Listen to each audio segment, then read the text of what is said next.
비가 오나 눈이 오나 열심히 일하는 서민 가족. 이번 영상에서는 지난 영상에서 알아본 해충에 이어 농사를 지으며 발생할 수 있는 병충해 중에서 질병에 대한 부분을 알아보겠습니다. 병충해는 크게 해충과 질병으로 구분할 수 있습니다. 해충이 발생하였을 경우 살충제를 살포하면 되고, 질병의 경우 살균제를 살포하면 됩니다. 해충의 경우 작물의 열매보다는 잎을 가해하는 경우가 많습니다.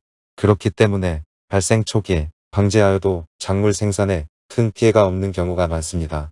하지만 질병의 경우 발생 시 열매까지 피해를 입히는 경우가 대부분입니다.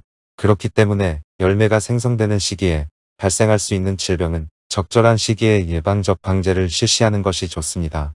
열매에 질병 피해가 발생하는 순간 방제를 하여도 상품 가치가 이미 떨어진 상태가 됩니다. 그렇기 때문에 개화결실이 시작되는 시기와 비가 자주 내리는 시기에는 조기에 방제를 실시하여 발생 자체를 막는 것을 추천드립니다. 질병의 경우 지역이나 환경에 따라 발생하는 종류나 시기에 차이가 있습니다. 그렇기 때문에 이번 영상의 자료는 질병에 대한 정보를 얻는 용도로 사용하시는 것을 권장합니다. 세부적인 방제 시기나 약제 선정의 경우 지역 농약사나 농업기술센터에 문의하시면 됩니다.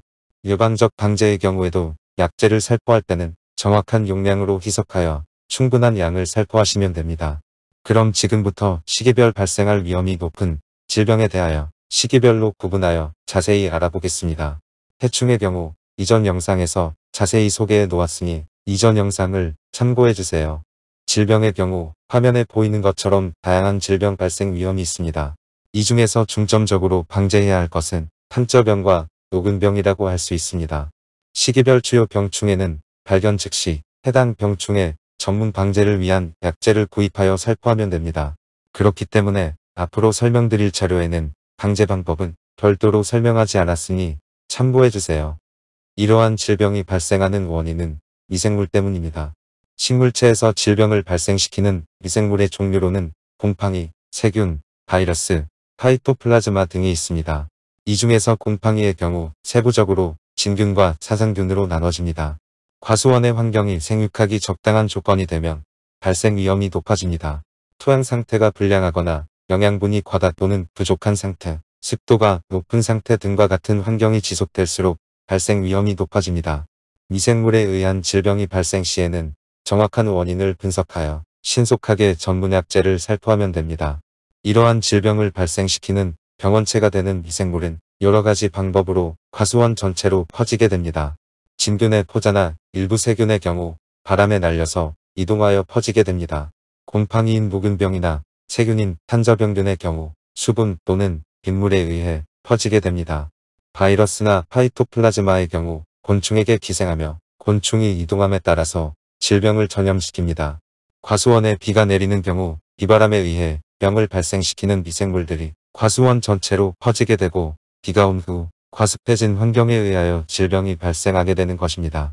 이번 영상에서는 묵은병, 새눈무늬병, 잿빛 곰팡이병, 탄저병, 흰가루병, 흰빛썩은병에 대해서 자세히 알아보겠습니다. 가장 먼저 알아볼 질병은 묵은병입니다. 묵은병은 4월에서 7월 사이에 주로 발생합니다. 묵은병의 증상으로는 발병 초기 황록색 병반이 형성되다가 후기에는 잎의 뒷면에 백색 가루 형태의 곰팡이가 형성됩니다. 묵은병은 15도에서 30도 정도의 온도와 높은 습도가 유지되며 발생 위험이 높아집니다. 그렇기 때문에 온도가 높고 비가 많이 내리는 장마철에 특히 발병 위험이 높습니다. 장마철이 아니더라도 오전까지 작물의 잎에 이슬이 맺히는 기간이 4일 이상 지속될 경우 발생할 수 있습니다. 묵은병을 예방하기 위한 방법으로 과습한 기간에는 과수원 내부의 습도가 낮아지도록 측면과 상단을 최대한 개방하여 공기순환이 잘 될 수 있는 환경을 만들어 주어야 합니다. 다음 사진은 노병균에 피해를 입은 초기 상태의 식물체 모습입니다. 다음 화면은 노병균 피해가 심해져서 백색 가루 형태의 곰팡이가 형성된 사진입니다. 다음으로 묵은병 피해를 입은 포도열매의 사진입니다. 다음으로 새눈무늬병에 대해서 알아보겠습니다. 새눈무늬병은 흑토병이라고도 불리는 질병입니다. 새눈무늬병은 봄철 비가 자주 내리게 되면 빗물에 의하여 확산되며 주로 어린 잎과 어린 꽃송이를 가해합니다. 발생 초기에는 잎의 가장자리 부분부터 적발색의 전무늬가 발생합니다. 증상이 심해지면서 잎에 구멍이 발생하고 가장자리가 오그라들기 시작합니다. 열매의 발생 시 표면에 작은 갈색의 점 모양의 무늬가 발생하여 상품 가치를 떨어뜨립니다. 화면의 사진은 새눈무늬병의 열매와 잎, 줄기에 발생한 사진입니다. 다음으로 잿빛 곰팡이병에 대해 알아보겠습니다. 잿빛 곰팡이병은 배수가 불량한 과수원이나 가습한 비닐하우스 시설에서 발생 위험이 높으며 병원균이 봄철 바람과 빗물에 의해 확산됩니다. 개화기에 꽃송이 축을 가해하여 개화에 문제가 발생할 수 있습니다. 또한 열매 성숙기에 열매 표면에 갈색 반점이 발생하고 심하면 열과와 회색 곰팡이가 발생합니다. 다음 사진은 잿빛 곰팡이에 의해 피해를 입은 포도 열매와 꽃송이의 사진입니다.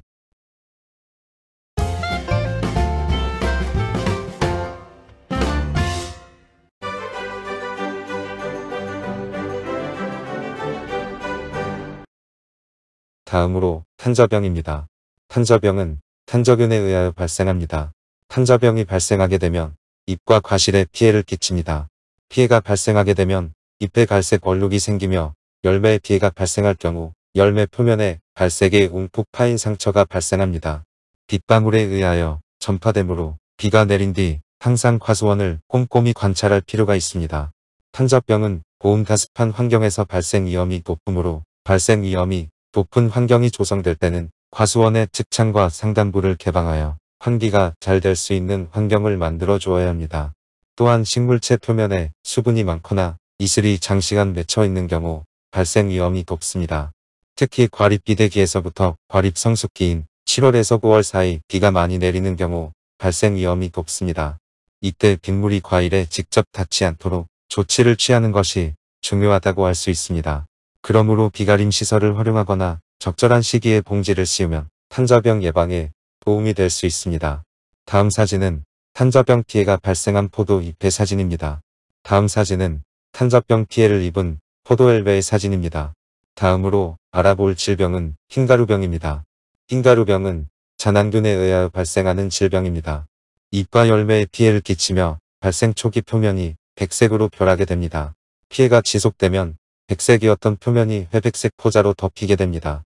흰가루병은 적당한 습도와 따뜻한 온도에서 발생 위험이 높습니다. 흰가루병의 병원균은 전년도 7월에 침투하여 식물체 내에서 월동한 후 5월에서 7월 사이에 발생합니다.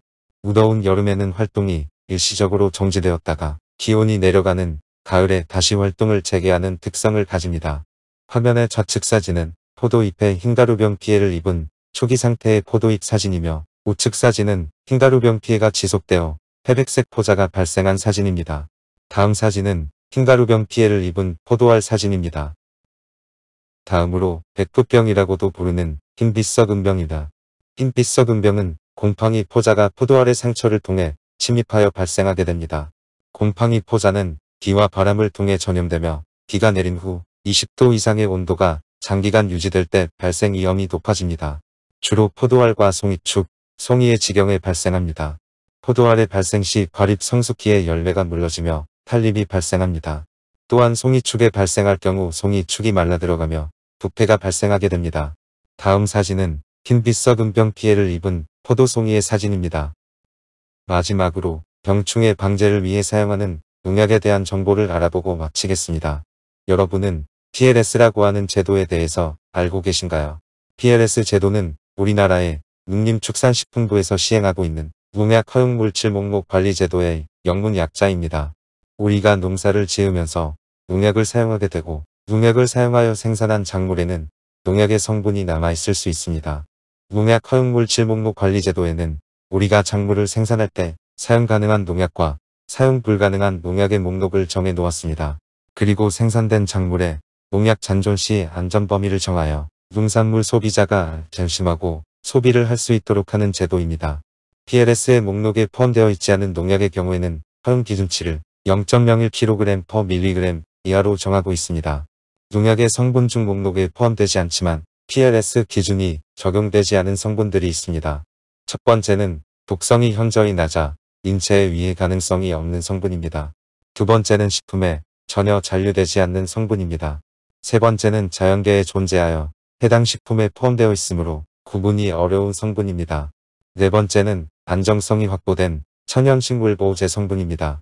다음으로 농약을 구분하는 방법에 대해 알아보겠습니다. 우리가 시중에서 구입하는 농약은 뚜껑의 색깔로 효과와 용도를 대략적으로 구분할 수 있습니다. 사진에 보이는 것처럼 다양한 색깔의 농약병이 있습니다.